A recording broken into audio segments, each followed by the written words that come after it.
بسم اللہ الرحمن الرحیم۔ السلام علیکم۔ جس نے اس ملک کا آئین توڑا، جس نے اس ملک کو نقصان پہنچایا، جس نے اس ملک کو لوٹا، جس نے اس ملک کی غریب عوام کا حق مارا اور اپنی اس غلطی پر ڈیٹ بھی بنا رہا، اللہ تعالیٰ ان سب کو نشان عبرت بنا دے۔ تو آگے بڑھتے ہیں۔ 2 دن پہلے جس طرح لاہور اور راولپنڈی کی سڑکوں پر جس طرح بینر لگائے گئے، اور وہ بھی سرکاری سرپرستی میں، بلکہ سرکاری ملازمین کے ہاتھوں جس طرح بینر لگوائے گئے اور ان کے اوپر جو الفاظ لکھے گئے غداری کے، جس طرح کے سرے عام پرچے بانٹے گئے، جو موریں لگی غداری کی، وہ بالکل قابل مذمت ہے۔ اور جس طرح لندن سے خبریں آئیں کہ نواز شریف کے اوپر گندے انڈے پھینکے گئے اور ان کے اوپر کافی کے مگ پھینکے گئے، اس چیز کی بھی میں مذمت کرتا ہوں۔ اور ہمارے ملک میں جس طرح صحافیوں کو اٹھایا جا رہا ہے، سب سے زیادہ جو سرفہرست ہیں وہ عمران ریاض خان اور سمیع ابراہیم ہے۔ اس کے علاوہ بھی جن صحافیوں کو اٹھایا گیا اس سے پہلے ان 2-4 مہینوں میں یا اس پچھلے 13 مہینوں کی حکومت میں،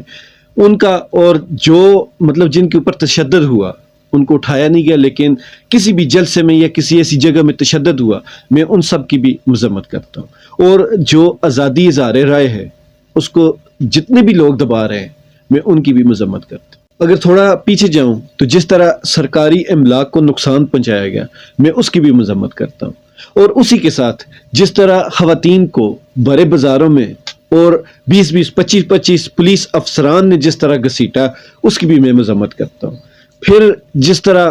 2 دن پہلے رانا ثناء اللہ نے ایک پریس کانفرنس کی اور اس پریس کانفرنس میں جس طرح کہا گیا کہ خواتین کے ساتھ اس طرح جیل میں ہو سکتا ہے، تو اس پہ بہت ساری باتیں بنی، بہت ساری میمز بنی، بہت سارے لوگوں نے تجزیے پیش کیے، جن میں نے بھی 1-2 ویڈیوز بنائی تھی۔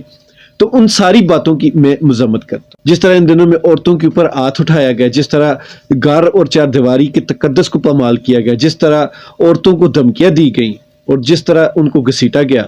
اس سے یہ رانا ثناء اللہ کی جو پریس کانفرنس ہے وہ بھی صحیح ثابت ہوتی، میں اس کی بھی بھرپور مذمت کرتا ہوں۔ اور رات کو ایک اور واقعہ ہوا، جو ہمارے ایک سنگر ہیں گلوکار ابرار الحق، وہ عمران خان کی پارٹی چھوڑ کر جب لندن میں عمران خان کے مخالفین کی تقریب میں پرفارم کر رہے تھے، تو پرفارم کرنے کے بعد ان کا جو میڈیا ٹاک تھی، اس میڈیا ٹاک کے دوران لوگوں نے ان سے سخت سوالات پوچھے، اور ان سوالات کے بعد انہوں نے کوئی دھکا مکی ہوئی اور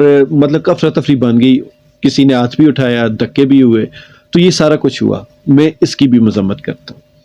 ان ساری مذمتوں کے بعد ایک چیز مریم نواز پچھلے 2-3 ہفتوں سے اسپیشلی اور نارملی وہ پچھلے 2-4 سال سے جس طرح کی زبان رکھے ہوئے ہیں اداروں کے خلاف، عمران خان کے خلاف، عمران خان کی پارٹی کے خلاف، ان کے ورکروں کے خلاف، اور جس طرح پاکستان کے باقی معزز قسم کے لوگوں کے خلاف انہوں نے زبان استعمال کی، میں اس کی بھی مذمت کرتا ہوں۔ یہاں پر یہ میں لگاتار جو مذمت کرے جا رہا ہوں، اس کا جو میرا مین پوائنٹ ہے وہ یہ ہے کہ پاکستان میں یہ جو افراتفری بنائی جا رہی ہے، جان بوجھ کر بنائی جا رہی ہے، اس افراتفری کا اینڈ پہ یہی ہوگا کہ لوگ خود اپنے ہاتھوں سے فیصلہ کرنا شروع کر دیں گے۔ جس کو جو بھی کہیں بھی نظر آیا اس نے اس کو پھینٹی لگا دینی ہے، اور پھر ہم جیسے لوگ صرف مذمت کرتے رہ جائیں۔ جو اچھی قومیں ہوتی ہیں، جو پڑھی لکھی قومیں ہوتی ہیں، وہ اپنے حق کے لیے اٹھتی بھی ہیں اور اپنے حق منوا بھی لیتی، لیکن جو ہمارے جیسے غریب ملک ہوتے ہیں وہاں پہ عوام کی آواز کو دبا دیا جاتا، کبھی ڈرا کر، دھمکا کر، کھلا پلا کر، اور کبھی زبردستی سے۔ تو اس وقت پاکستان میں جو آواز دبائی جا رہی وہ زبردستی دبائی جا رہی، اور زبردستی دبائی گئی آواز کا سب سے جو بڑا نقصان ہوتا ہے وہ یہ ہوتا ہے کہ جب بھی اس آواز کو موقع ملتا ہے نکلنے کا، تو وہ گلے پھاڑ کر نکلتی ہے اور عرش تک کو ہلا دیتی۔ اب بھی پاکستان میں جو ایک گھٹن زدہ ماحول ہے، یہ کبھی نہ کبھی تو ختم ہونا ہے، اور جس دن یہ ختم ہوا، لوگوں کے منہ سے وہ زبانیں، وہ الفاظ نکلیں گے کہ آپ سب لوگ کانوں کو ہاتھ لگائیں، اور اس ٹائم سب لوگ کہہ رہے ہوں گے کہ ہم اس کی مذمت کرتے ہیں، اور تب میں کہوں گا کہ یہ ایک عمل کا رد عمل ہے۔ اب آج تک جو کچھ ہوا میں اس کی مذمت کرتا ہوں، لیکن کیا یہ مذمت کرنے سے رک جائے گا؟ نہیں رکے گا، قطعاً نہیں رکے گا۔ اس کو روکنا کس کے حصے میں آتا ہے، کس کا فرض ہے؟ جن کا فرض ہے ان کو فی الوقت کسی بھی بات کی ہوش نہیں، ان کو صرف ایک ہی کام ہے کہ کسی طرح عمران خان کو سیاست سے دور کر دیا جائے۔ میں ان سب سے یہ درخواست کرتا ہوں کہ اس عوام کو آپ نے جتنا بگاڑنا تھا بگاڑ چکے، اب اس کو اور مت بگاڑیے۔ کیونکہ اب اس عوام کے ہاتھ ان لوگوں تک پہنچنے شروع ہو گئے کہ جہاں تک کبھی کسی نے سوچا بھی نہیں تھا۔ تو اب میں اسی وجہ سے کہہ رہا ہوں کہ اس چیز کو روکیے، کہ اب یہ جو آگ ہے نا، وہ ہم کہاوتوں میں سنتے تھے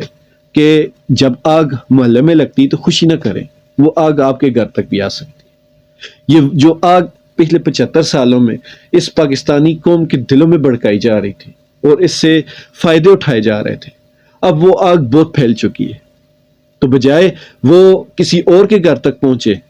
تو اس چیز پہ کنٹرول کرنا بہت ضروری ہوگا، لیکن کنٹرول زور زبردستی نہیں، لاڈ پیار محبت سے۔ جو بات آپ محبت سے کسی کو سمجھا سکتے ہیں وہ غصے سے کبھی بھی نہیں سمجھا سکتے، اور جو بات محبت سے نہ سمجھائی جا سکے وہ پھر غصے کے ساتھ بھی نہیں سمجھ آتی۔ اس چیز کو یاد رکھیے، اپنے لیے، اس قوم کے لیے اور اس ملک کے لیے۔